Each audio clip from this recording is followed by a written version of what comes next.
नमस्कार विद्यार्थी मित्रों, आप सभी का स्वागत करते हैं मौर्य क्लासेस में। विद्यार्थी मित्रों, बहुत सारे बच्चों को बहुत ज़्यादा कन्फ्यूजन था कि सर इंग्लिश का पेपर फर्स्ट एग्जाम में कैसे आएगा, तो मैं वही समझाने वाला हूँ। क्लास 11 इंग्लिश सेकेंड लैंग्वेज, और सेकेंड लैंग्वेज में फर्स्ट एग्जाम का पेपर स्टाइल किस तरीके से आएगा वो पूरा डिटेल में हम समझाने वाले हैं। ठीक है, तो पहली चीज़ मैं आपको यहाँ पर ये बताऊंगा कि जो बच्चों को बहुत ज़्यादा कन्फ्यूजन होता है कि सर इंग्लिश का पेपर है और इंग्लिश हमें बिल्कुल भी समझ में नहीं आता है, और अगर इंग्लिश की तैयारी करना है और इंग्लिश में हमें कुछ भी नहीं आता तो तैयारी कैसे करें, तो पूरा डिटेल में समझाऊंगा। बस वीडियो को क्या करना, अंत સુધી पूरा वीडियो को वॉच करना। ठीक है, अगर भगा की वीडियो देखोगे तो समझ में कुछ भी नहीं आएगा, इसलिए स्टेप बाय स्टेप हर एक चीज़ों को समझने की कोशिश करना। ठीक है, तो शुरुआत करते बच्चों, सबसे पहले मैं आपको ये बताऊंगा कि एक्चुअल में फर्स्ट एग्जाम और सेकंड एग्जाम का पेपर जो है बड़ा वो किस तरीके से पूछेंगे और कितने स्टेप में वो सारी चीज़ें पूछेंगी, वो सारी चीज़ें मैं आपको यहाँ पर समझाने वाला हूँ। तो सेकंड लैंग्वेज के लिए बड़ा जो भी बच्चे इंग्लिश का एग्जाम देने वाले हैं, फर्स्ट एग्जाम, पहले बच्चे वो लोग समझ लें। जैसे कि अगर मैं बात करूँ, पहले नंबर पे क्या आएगा बड़ा, हेतु लक्ष्य, मतलब कि इसे बोलते हैं एमसीक्यूज, जो सेक्शन ए में होगा। और टोटल जो बड़ा आपको क्वेश्चन, आपको नंबर मिलने वाला है टोटल 10 नंबर होगा। सेक्शन ए जो होगा बड़ा वो 10 मार्क्स का होगा, और सेक्शन ए में क्या क्या पूछेंगे वो सब चीजें मैं आपको बता रहा हूँ, पहले आप समझ लो उसका वेटेज। और दूसरा होता है अति टुकवागिक प्रश्न, मतलब कि BSQ, जिसे हम कहते हैं बड़ा सेक्शन बी। तो सेक्शन बी में क्या पूछेंगे, कहाँ से क्वेश्चन आएगा, वो सब चीजें समझाऊंगा। सेक्शन बी आएगा आपका 17 नंबर का, सेक्शन सी आपका 4 नंबर का आएगा, और सेक्शन डी बड़ा वो आपका मात्र 9 नंबर का आएगा, और सेक्शन ई वो आपका 10 नंबर का। इस तरीके से टोटल 50 नंबर के आपके एग्जाम होने वाले। फर्स्ट एग्जाम में आपके 50 नंबर का पेपर आएगा, 2 घंटे का टाइमिंग होगा। ठीक है बच्चों, और 2 घंटे के अंदर आपको बच्चों 50 नंबर का पेपर को कंप्लीट करना है। अब ये 10 नंबर कहाँ से कौन कौन से टॉपिक्स पूछेंगे उसे मैं आपको बता दूं। तो यहाँ पर चलिए डिटेल में समझते बड़ा कि कैसे क्या क्या चीजें आएगा, पहले हम वो सब चीजें समझ लेते हैं। चलिए, तो देखिए बड़ा, यहाँ पर सबसे पहले मैं बात करता हूँ बड़ा कि यहाँ पर रीडिंग कॉम्प्रिहेंशन में से आएगा, पहला रीडिंग कॉम्प्रिहेंशन में, दूसरा वोकैब में से आएगा, तीसरा फंक्शन यानी ग्रामर में से आएगा, और चौथा बड़ा जो टॉपिक है उसको बोलते हैं राइटिंग पोर्शन।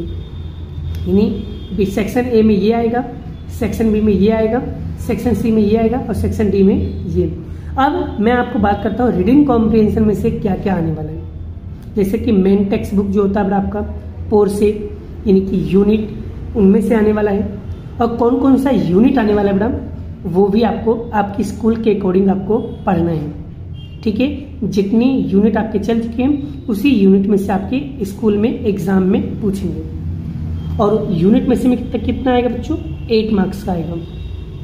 और मेन टेक्स्ट बुक मतलब कि पोयम में से मात्र 2 नंबर का आएगा।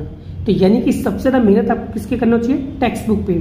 ठीक है, 8 नंबर का है बड़ा, उसमें से आपको ज्यादातर पढ़ना चाहिए। और तीसरा है supplementary reader.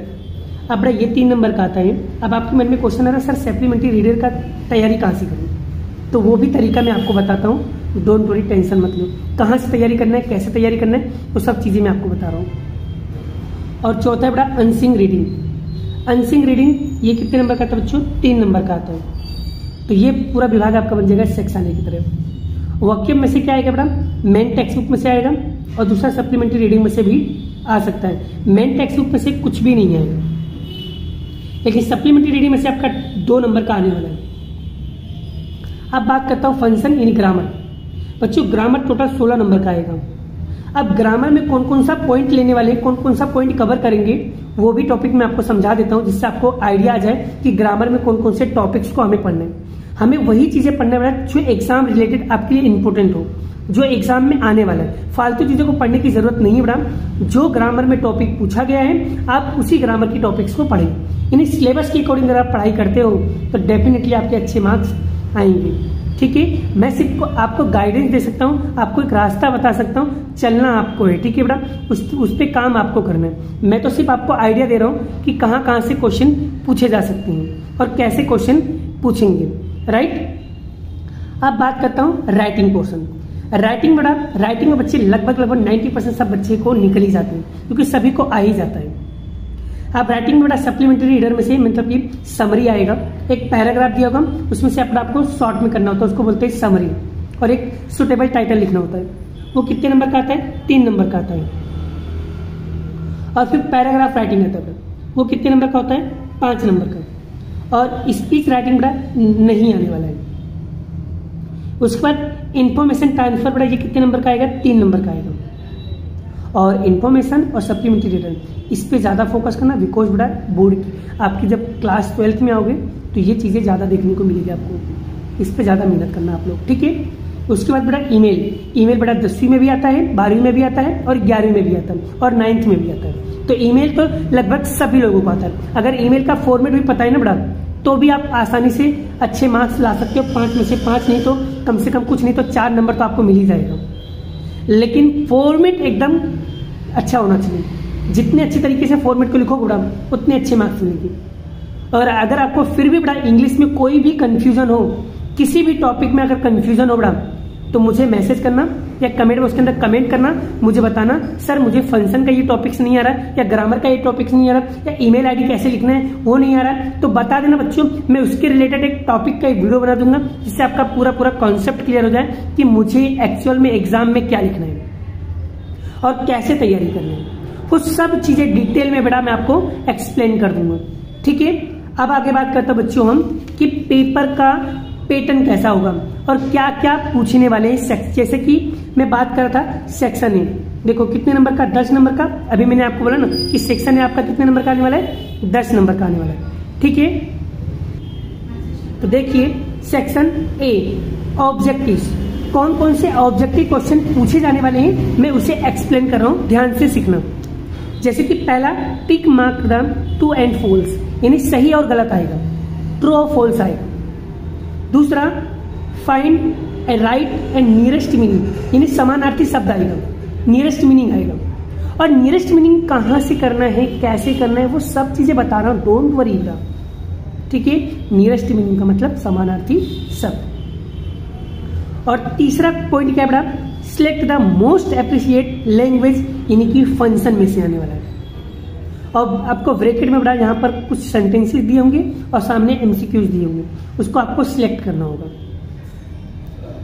And fourth point क्या है? Select the most appreciate respond, ये भी कहां से आने वाला है एमसीक्यू, ये भी आपका फंक्शन में से टॉपिक में से पूछने वाला है।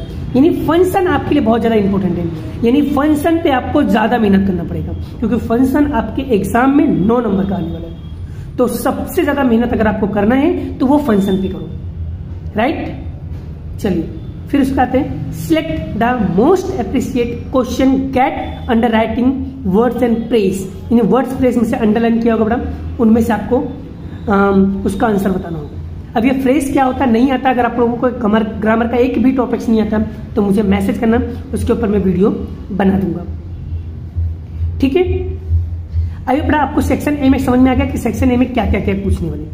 अगर ट्रू फॉल्स बोला है तो इसकी तैयारी करना है, तो अगर आपके पास अपेक्षित हो तो बेटर देन रहेगा कि अपेक्षित में से आप टॉपिक को कंप्लीट कर सकते हो, या नवनीत होगा तो नवनीत में से बड़ा पीछे दिया होता है, डाइजेस्ट के पीछे बड़ा वहां पर ट्रू फॉल्स दिया उसे कर लीजिए, नियरेस्ट मीनिंग दिया उसे कंप्लीट कर लीजिए, फंक्शन दिया उसे कंप्लीट कर लीजिए, ठीक है। यहाँ पर अंडर राइटिंग दिया है वर्ड्स, उसे कंप्लीट कर लीजिए। बस उसी में से ही बड़ा सब चीजें पूछने जाने वाले हैं। आपको एक बार रीड करना है बेटा, सेक्शन है तो ऑटोमेटिकली आपको बड़ा सब कुछ ऑप्शन मिल रहा है, आप उसे सॉल्व कर सकते हो। और सेक्शन बी में बड़ा रीडिंग कॉम्प्रिहेंशन कितने नंबर का? 9 नंबर का आने वाला बड़ा। और कहाँ का आंसर बड़ा?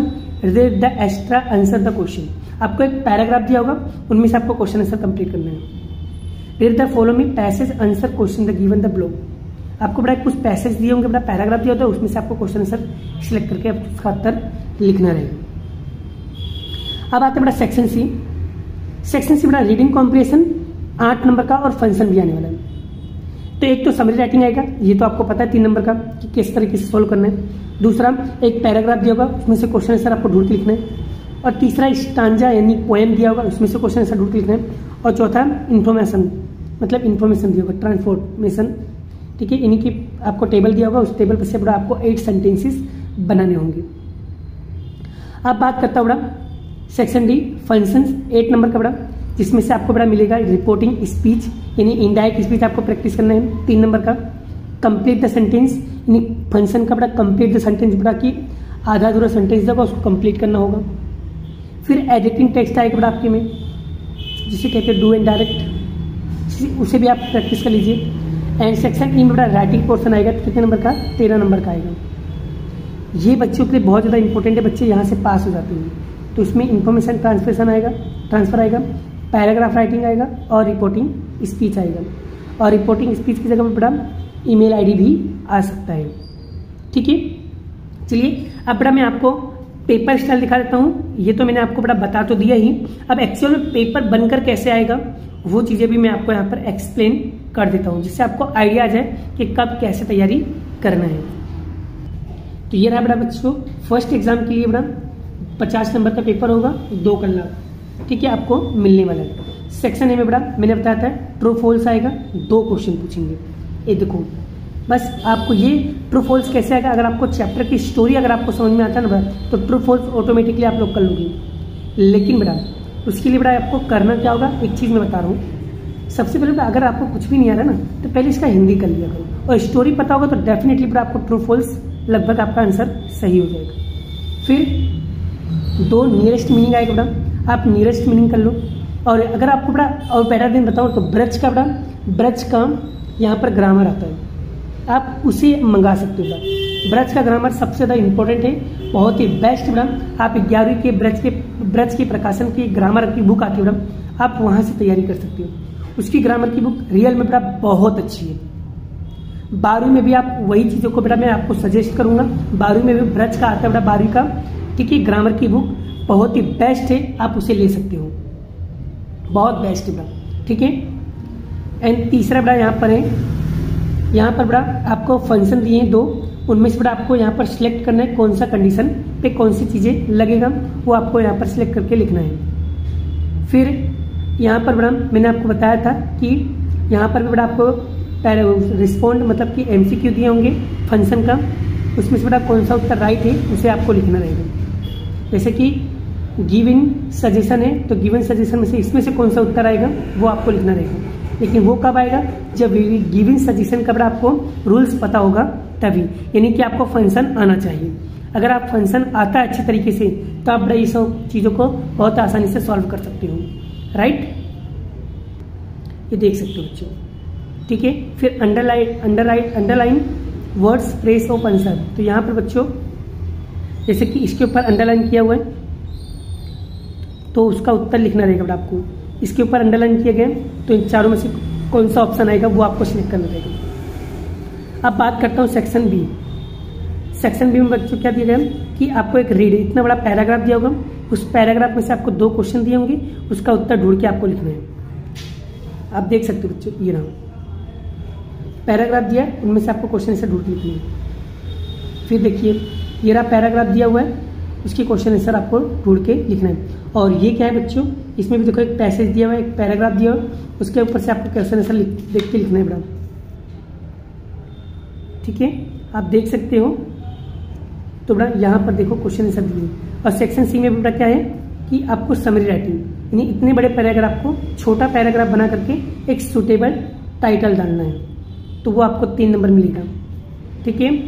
और बच्चों यहाँ पर ये देखिए बड़ा आपको एक पैराग्राफ दिया है, उस पैराग्राफ में से बच्चों आपको क्या करना है, इसका उत्तर लिखना है बड़ा। देखो 3 क्वेश्चन आंसर है। फिर स्टांजा दिया है, मतलब कि पोएम दिया हुआ है, उनमें से 2 क्वेश्चन आपको ढूंढ के लिखना है। और 2 नंबर ऑप्शन आएगा डू एंड डायरेक्ट। और डू एंड डायरेक्ट बड़ा अलग अलग टाइप्स के होते हैं बड़ा, वो टेंस वाला भी हो सकता है, जेंडर वाला भी हो सकता है, ठीक है, वो अलग अलग टाइप्स के हो सकते हैं बड़ा।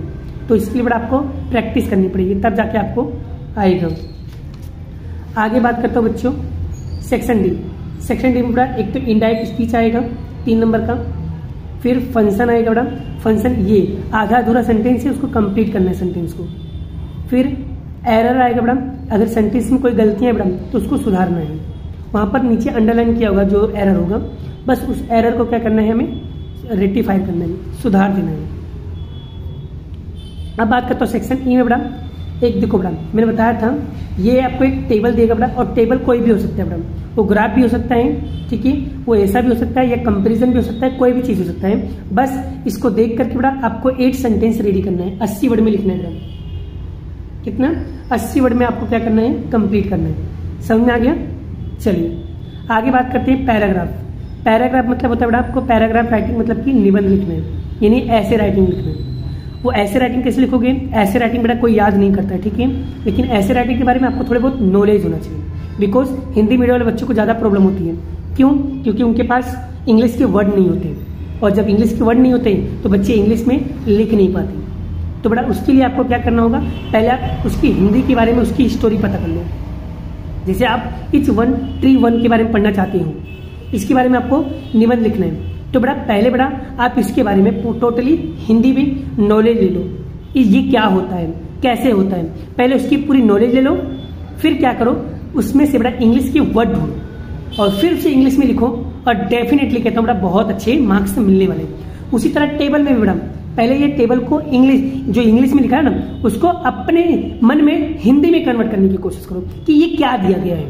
पहले उसको हिंदी में कन्वर्ट करो, फिर इंग्लिश में लिखो, और बेटा ये सबसे बेस्ट तरीका रहेगा आपको लिखने के लिए, ठीक है। इससे बहाने आपको क्या होगा, बहुत सारे वर्ड्स भी आपको याद हो जाएंगे और आपको मजा भी आएगा। और आपको इंग्लिश में कौन, जैसे कुछ चीजें इंग्लिश में है बेटा, उसका हिंदी अगर आपको नहीं पता बेटा, तो ऐसे मेरे पास बेटा 1000 वोकैब पड़ा हुआ है जिसका हिंदी इंग्लिश दोनों चीज लिखा हुआ है। तो अगर आपको चाहिए बेटा तो मुझे क्या करना बेटा, यहाँ पर स्क्रीन पे बेटा मेरा नंबर दिख रहा होगा, उस नंबर पे मुझे मैसेज करना बेटा, मैं आपको बेटा वो वोकैब भेज दूंगा। आप वो अच्छी तरीके से बेटा वो इंग्लिश को रीड करो, ये आगे जाके इवन बेटा आपको जब 12वीं में आओगे ना तो आपको बहुत ज्यादा हेल्पफुल होगा। तो आपको इवन जितने ज्यादा इंग्लिश के वर्ड को आप पढ़ोगे बेटा उतना आपके लिए अच्छा रहेगा। जैसे कि स्टडी यानी कि पढ़ाई करना, तो ऐसे ही हर चीजों को बेटा हिंदी और इंग्लिश दोनों में लिखा हुआ है, वो आपके लिए बहुत ज्यादा सूटेबल होगा, बहुत ज्यादा अच्छे मन तो तैयारी आप कर सकते हो। और उसके बाद बेटा आपको मिलेगा यहाँ पर रिपोर्ट राइटिंग। रिपोर्ट राइटिंग बेटा जैसे कि यहाँ पर इंटरनेशनल योग दिवस के स्कूल के बारे में आपको लिखना है, आपको इसके बारे में लिखना है, तो उसकी तैयारी कैसे करोगे, तो वो भी चीज बड़ा आपको नवनीत या अपेक्षित के अंदर बड़ा सब चीजें दिया हुआ है। अगर आप सभी के पास बड़ा मैं रेकमेंड करूंगा, अगर अपेक्षित होगा तो बेटर देन होगा, अपेक्षित में से बड़ा आप इंग्लिश की संपूर्ण तैयारी कर सकते हो, बैठा बैठा डिट्टो बड़ा उसी में से पूछा जाएगा। मैं ऐसा नहीं कहूंगा कि क्वेश्चन भी वही होगा, लेकिन हाँ उससे रिलेटेड आप तैयारी कर सकते हो, क्योंकि अपेक्षित में बड़ा सेक्शन वाइज दिया होता है, और अगर आप सेक्शन वाइज तैयारी करोगे तो डेफिनेटली काफी ज्यादा इजी होता है, ठीक है। तो मैंने आपको रेकमेंड कर दिया कि किस तरीके से आपको तैयारी करना है। तो बड़ा ये देखो मैं आपको बता दे रहा हूँ, तो यहाँ पर अगर आप इंग्लिश की ये वाली अपेक्षित लेकर बड़ा आप तैयारी करोगे तो आपके लिए बहुत अच्छे रहेगा। तो इसमें कैसा है मैडम, हर चीज सेक्शन वाइज, जैसे कि सेक्शन ए में, सेक्शन ए मैडम तो इसमें टोटली क्या दिया, पहले एमसीक्यू दिया हुआ है, आप देख सकते हो सभी, फिर उस पर ये सप्लीमेंट्री का नियरेस्ट मीनिंग दिया हुआ है, आप देख सकते हो नियरेस्ट मीनिंग तैयारी कर सकते हो। तो यहाँ पर फिर यहाँ पर आगे सारे फंक्शन आ गए, फंक्शन की तैयारी कर सकते हो। फिर उसके बाद यहाँ पर रिस्पॉन्ड, ये भी कौन सा है, फंक्शन वाला, ये भी तैयारी कर सकते हो, आप देख सकते हो, ठीक है। फिर उसके बाद यहाँ पर मैडम अंडरलाइन वाले क्वेश्चन को भी आप कंप्लीट कर सकते हो। तो इसमें देखो सब सिस्टमेटिक से सब चीज लिखा है मैडम, तैयारी करोगे तो हो जाएगा, लेकिन जब तक नहीं पढ़ोगे, खुद से नहीं पढ़ोगे तो कैसे आएगा। मेरा काम है एनालाइज करके आपको, रिसर्च करके आपको बताना कि तैयारी कैसे करना है, लेकिन इसकी तैयारी तो किसको करनी पड़ेगा, आपको ही करना पड़ेगा ना, ठीक है।